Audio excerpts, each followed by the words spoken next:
Welcome back. It's time now for Media Watch, and here with his papers and his laptop is James Creedon. Hello, James. Hi, Chris.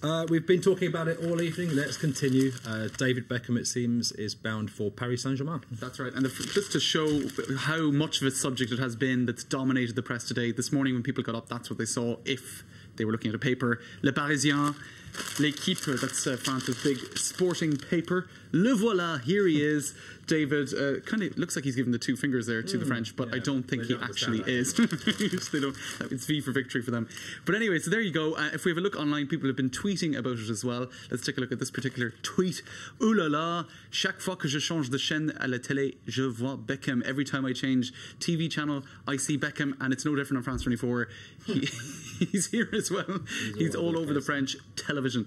And also, lots of journalists talking about it as well in France. You've got this particular journalist by the name of Nicolas Royer for the Europe 1 channel. He's saying that essentially even Leonardo, who is the manager of Paris Saint-Germain, but if you go back as far as September, said, look, yes, this is about business. It is about money. It's not just about his footballing prowess, or, you know, there's no pretense really that it is. He's a brand, he's a pop star, not just a footballer. And they were the words of Leonardo back in September.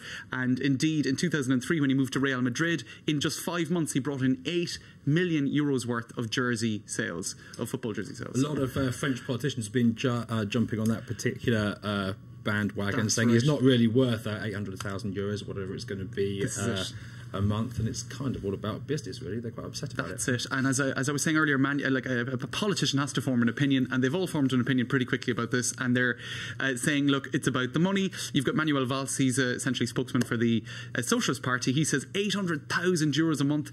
That's at 36. At 36, his salary is a lot of money, especially for a midfielder who is perhaps past his best. You've also got Eva Joly. She's the Green candidate for the presidential election next year. She's saying it's just business. It's not really football, and at 36 with a dodgy right knee, you know, let's call a spade a spade. That's essentially what she was saying.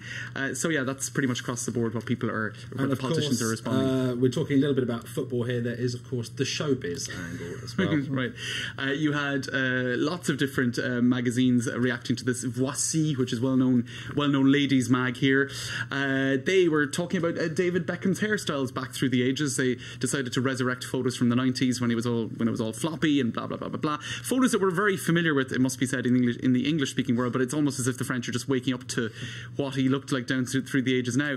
Gala magazine were pointing out that Victoria Beckham might open a shop in Paris. She already has one in LA. She has one in London. Now she might have one in Paris. And they're saying, oh, you know, the French high society will appreciate the finely cut lines and the slim, you know, blah blah blah blah blah. How wonderful her clothes are. Now, funnily enough, Elle magazine disagrees with that. They are saying that Paris might give Victoria the chic she always lacked. So a little bit of the kind of French, a little bit of the French snobbery coming through there. How their language skills go. I remember he had a bit of trouble with the Spanish while he was at Real Madrid, and of course a star couple. They need a big house as well. That's it. They're talking in various publications as well about the fact that he's being showed, or there's a sort of a rivalry going on between the luxury estate agencies trying to outdo each other. Apparently, he's being offered by one luxury estate agent a 1,500 square metre property in the 16th arrondissement, etc. Now, worth looking at what The Guardian has said about it too. Can he pass the Paris test? This is their Paris correspondent, Agnès Poirier. She said she didn't really expect it to generate as much discussion as it did in Paris, but she kept overhearing conversations about it on the metro, on Avenue Montaigne, everywhere.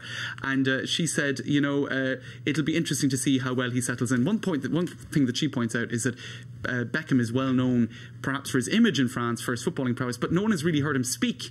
So they might now discover that he has kind of quite a high-pitched voice. So for the first time, unless he actually, he probably won't learn French, I would imagine, or not much of it, so he'll continue to be dubbed on French TV. Cole's been learning a little bit at Lyon. There's no reason he can't. Oh, really? I suppose, you know, we could make an effort. We'll see what happens. Okay, James Creedon, thanks ever so much for joining us for that edition of Media Watch.